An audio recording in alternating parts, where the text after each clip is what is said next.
I'm going to try to be on time. Okay, so I'm going to bring you back to observation and to the present day. And I want to talk to you about measurement of observation of the mass balance of the ice sheets using GRACE. GRACE is not just the name of my dog, but it's a satellite mission. She was adopted as Iris, and she got converted to GRACE. And it's like, this is the first time that we could just use time variable gravity for measure and looking at the changing mass in the surface of the Earth. It was like in 2002 when we started to have this mission. It's a pair of satellites. They're orbiting on free fall around the Earth, and they're attracted by the mass of underneath. And if we measure the changes in distance between the two satellites, when the first one gets closer to a mass and the second one eventually, we can invert and calculate what is the change in mass that caused this signal. And if we remove the mean, then we can say how much the mass is changing from 1 month to the other. And turn out we know the atmosphere very well because we measure everything underneath the satellite. So we remove that, and what's left is what is on the surface of our planet. And so we can see from month to month, we are able to measure changes in mass equivalent to 1 centimeter of water equivalent on a disk of a few hundred kilometers and larger. And here I'm going to show you the time series. So we can extract the signal from over the ice sheets using some mathematical tool from those global solutions. And on the left, there's a time series. We don't know, we cannot say how much the Greenland mass weight, but we can say how much is changing from 1 month to the other.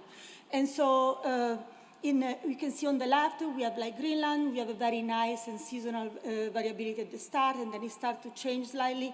And on the right, we have Antarctica. Those are like 3 solutions. The main solution of the GRACE processing center, but you can see there is not really seasonal, and there's a lot of interannual variability.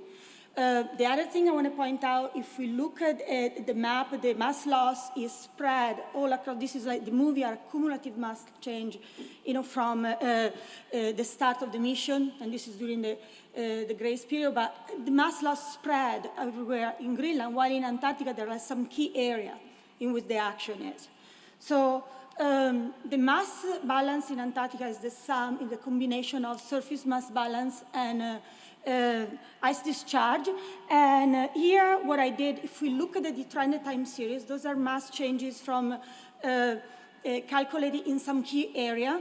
And if you look at the area are like, so there's the area where we define, where there is the action. And we detrended them. You can see that the surface mass balance really explain most of the interannual variability, and the decadal change.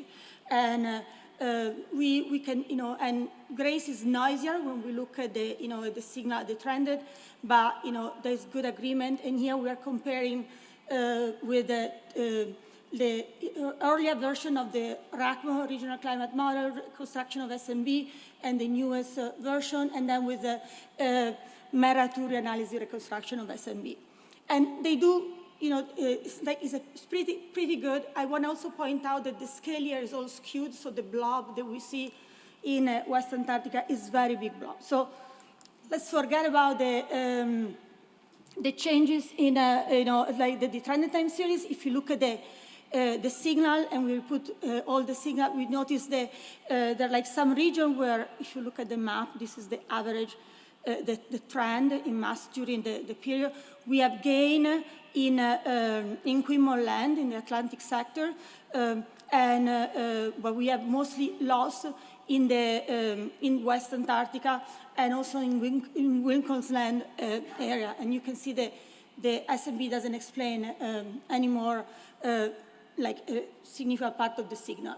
And we have like this, overall, the Antarctic ice sheet is losing about 140 gigatons per year during this period. I want to point out, which I didn't say, we correct for the GIA. We heard a lot about GIA this morning. So that's a very important signal. Is very large error. I didn't put error bars, but this trend that we find is consistent and is significant within the error. So I want to maybe. Okay, so let's zoom in. We've been talking about, what are like the important sector when we look at Antarctica. And so here, those three sectors, I would just say, where you have by most of the mass loss are the Amundsen Sea sector, the peninsula, and as you can see, surface mass balance is really mostly dominated by ice discharge. You need to be, Wilkins Land in this area also is dominated mass loss by ice discharge. And here, if you zoom in the coastal area, here it looks like the agreement is quite good with the surface mass balance, but because we are picking up a lot of the interior of the glacier, of the basin. And so we care about those areas because they can really have a lot of potential in terms of sea level. The peninsula, if you want, relatively small, but Wilkins Land is about 12 meters if we sum all the regions. So, and so why a lot of changes is happening in the Amundsen Sea sector. We're going to have sorry, I was just thinking that was the timer, but it's not moving. It's the time. And we're going to have probably, Wilkins Land is a very sensitive area. And, what we have we saw talk about the ocean, the importance of the ocean. The ocean is warming and is destabilizing the glacier, close to the Amundsen, in West Antarctica, close to the Amundsen Sea sector. We have quite a few talk.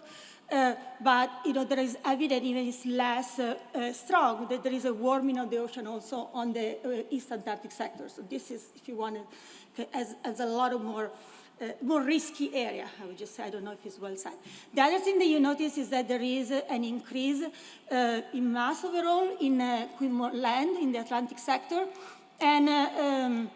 And also there is another increase in Saipol Coast, while Queen Land is an area where it's relatively, we have like slow snowfall, and there is very light, almost no ice dynamics, means that this signal is caused by, mostly by surface mass balance. And in Saipol Coast, on the other hand, we know that this is an acclimatic signal, and it's just due to the slowdown of the glacier speed, due to bad process. Okay, so if you want to look at so I'm just going to focus a little bit on the different processes and what we can learn. And in Antarctica, when we look at surface mass balance, is really mostly, precipitation. And here I put a map of the trend in surface mass balance. And what I want to show, and most of the action here is along the coast. So the interior of the East Antarctica is like a big desert. And again, we have also changing in West Antarctica. But if we look at the, again, we have like some big blob of mass loss.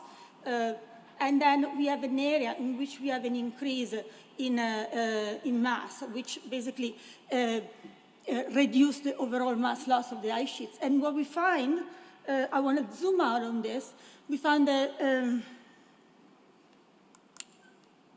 so I wanted to have a look at this. So we forget Grace for a moment, and this is like basically the area of Queen Land, and I'm comparing to SMB reconstruction from RACMO, Regional Climate Model, and Forbera Tour Analysis. This is the cumulative mass change, and I just basically, the magenta line is the 2,500 meter elevation. Okay, meter elevation, and so what you see that there is a big increase in precipitation or in surface mass balance in 2009, and then there are like a lot of bumps. So we wanted to look, and by the way, both models show this, but in different way. So what I mean when I say the big increase, and I just bring out this word, the extreme precipitation event, which is like if you go back, this is an example. This is an AWS, and it shows like it's here in Queen Land, and it shows what is the change in snowfall when did it occur. And basically, all this huge change that we observed in 2009 is really caused by three big snowfall events that are causing a big signal. So one thing, so the idea is like, can we see this big signal also in the satellite data? And, what is causing them, so it would be like, we would like to understand, and, how well they, are represented in climate model, and what are the implications for sea level. So I'm going to just do very quickly And this is like, how do we define extreme precipitation events? So what we had, there have been a lot of papers that have been looking at atmospheric river, and those are really, really extreme precipitation events.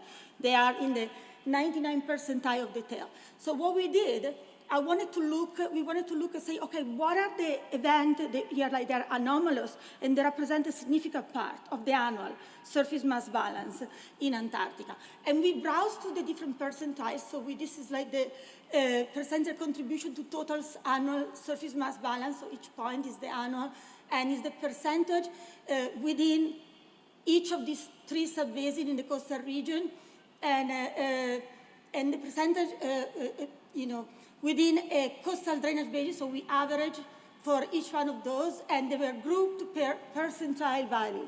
And what you see that if, basically we found that the event between the 90 and 99 percentile explain most of the change in the annual SMB. And the idea is like, can we understand how these are changing, and can we use observation and satellite to see how they're changing in time? Is the frequency is changing, the intensity? I'm gonna go back to GRACE, because this is one way that maybe we can use GRACE. So this is like this is work in progress. The regular solution, the standard solution of GRACE are global solution. They're spherical harmonics on mass cons. And there are some limitations. There is the resolution, but there is a potential in looking at the long track data and looking at this LRI, so the changes of the distance between the satellite, and try to see if we can extract signal directly underneath the satellite.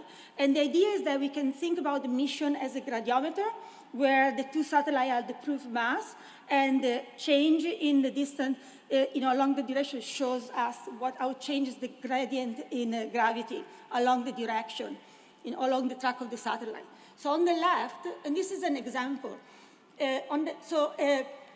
just to say, the formula is to extract signal at a point, for a point mass, and for a line, has been developed by Sparrow in 2021, and then expanded to a line by Atina Peidol. And we just are working on trying to evaluate it and have a robust and certain evaluation. But this is an example.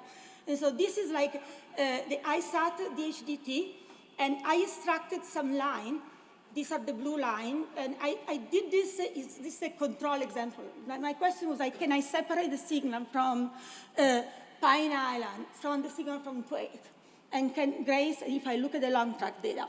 And so there are some assumptions. I assume that the mass is constant along this line, but basically every time an overline, these are the long track GRACE data, and here we get a time series, which is a sub-monthly time series. So every time my satellite crosses my line, I get a point, which I can average.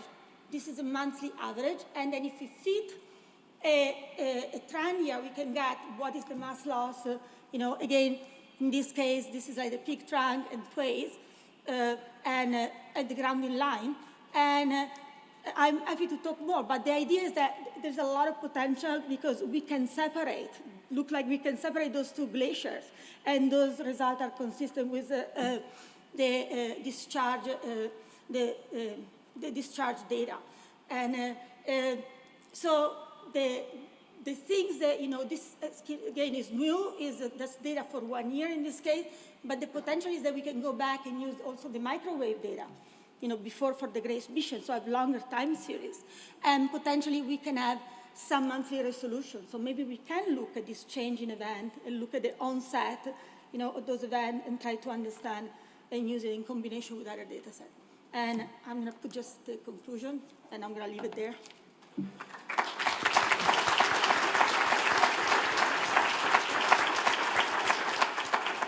Thank you. For the sake of time, we move on to the next, or the last speaker, Patrick Flamm, Refreezing Futures,